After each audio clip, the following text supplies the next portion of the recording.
So how did the United States win World War One?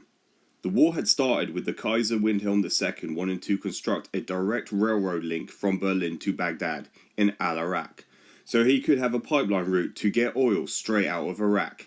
This is why the Western nations declared war with the Kaiser of Germany, despite the mainstream narrative of the Archduke of Austria Franz Ferdinand's assassination being the legitimate entry to declaration of war.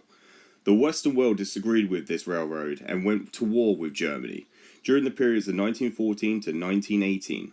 In Russia, you had a civil war with the Tsar and the Bolsheviks.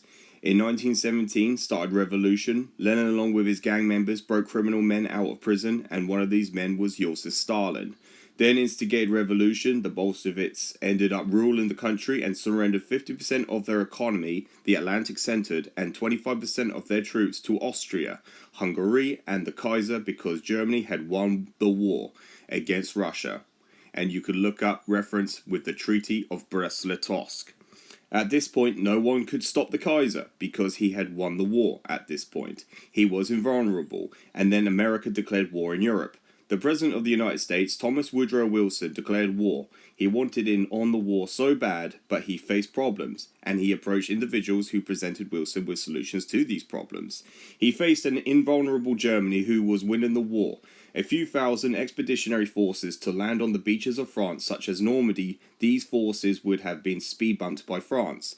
There was nothing Woodrow Wilson could have come up with to win the war. So he approached men such as General William C. Gorgas, who was a surgeon general in army uniform. He was not subject to the Hippocratic Oath, based and trained at the Letterman Army Medical Center. He, along with medical doctors as Henry William Welch, gave solutions using viral methods used in past warfare experiences. These men told Woodrow Wilson, "We could defeat the Kaiser, we could take out Europe, you can redraw the map of Europe any way you like, you could create countries that didn't exist, because everyone will die and no one will have ethnicity to back them up. And you can be made the hero that brings peace." And Woodrow Wilson replied to this with a simple question and got a quick enough answer.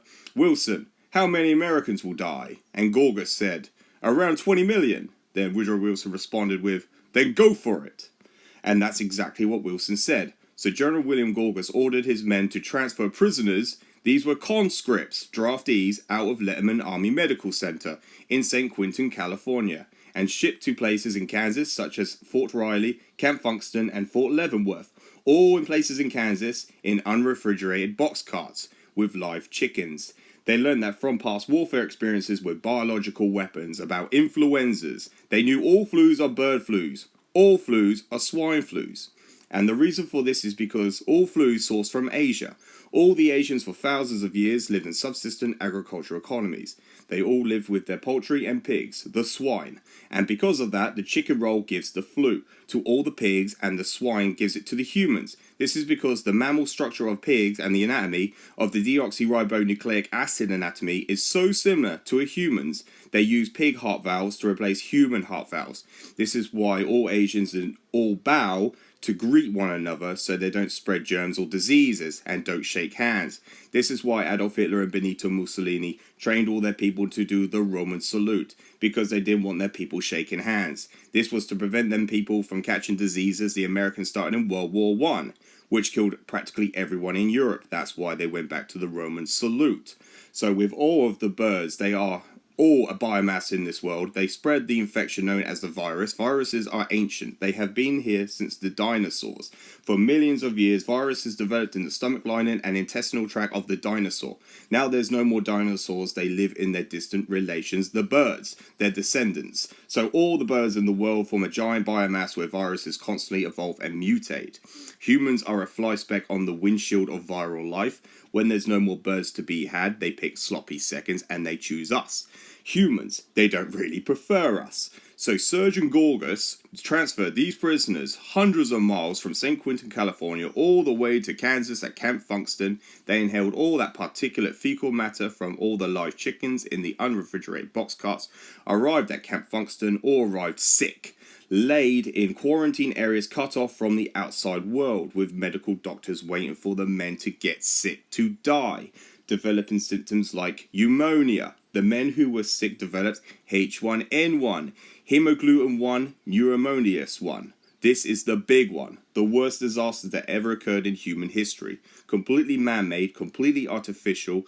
It's like a hemorrhagic fever type variant, completely artificial, targets young men whose immune system isn't too undeveloped or too compromised, collapsing the lungs of its carrier host, infecting the respiratory system. All the men in Camp Funston died, and at Fort Riley, they found one man who was immune, like typhoid barrier. His name was Albert Gitchell, and he was named the Cook. He was known as the Index Patient because he cooked for 50 to 75,000 troops. The Americans spoke to Spain and said, "We won the Spanish-American War.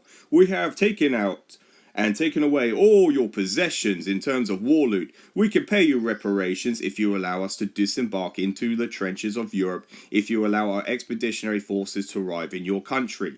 And the Spaniards were in desperate need of money, so they agreed to allow the Americans to arrive in Spain, in which later was known as the coffin ships, because the majority of the men arrived dead, and none of the men were segregated in a time of a highly segregated army. The Spanish later on regretted it because the influenza infected the Spanish in a neutral Spain. This is why it was given the name Spanish flu. The forces arrived in Europe, they made it to the trenches of France, they infected the French, they infected the British, they infected the German. They killed more people in 24 weeks than acquired immune deficiency syndrome kills in 24 years. They killed more people in a single year than the Black Plague killed in 100 years. They killed 100 million people worldwide. This was forced to end. The influenza was too contagious, with a fatality rate the largest on scale in human history. It forced the Kaiser to forfeit and abdicate his throne and ended the war. It overthrew him off his throne in the year 1919. The Treaty of Versailles diktat forced the Germans to pay reparations equivalent to trillions of pounds sterling in today's money, recently paid off in 2010 to all the allies of World War I.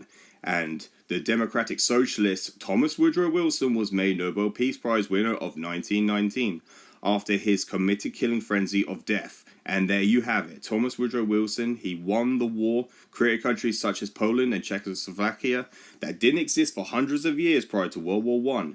Redraw the map of Europe, created countries that didn't exist, and of course this guaranteed a Second World War. The Treaty of Versailles left the Germans in heavy debts in the recession and deep depression. This is why the National Socialists came to existence in 1919, known as the German Workers' Party, precursor to the National Socialist German Workers' Party, or in the German the National Sozialistische Arbeit-Deutsche Arbeiterpartei. Adolf Hitler, Lance Corporal in the Bavarian Army in World War I, awarded Iron Cross First Class and Honor Cross, saw all of this, and this is why National Socialism hated the United States, became fascist socialists, radicalized centralists, liberators against communism and capitalism, created their own underground currency in 1923 known as the Reichsmark to replace the Deutsche Mark, with gold investment backers to back up the currency to get Germany out of its deep depression and lift the economy again, out of inflation and back on its feet. They later voted into power in a democracy that was elected into a coalition government with the Conservative Party in 1933. Germany was that desperate. They voted the National Socialists to power, all because of the way World War I had ended. That's how America won World War I, and how they killed, in the largest megadeath in history, 100 million people worldwide.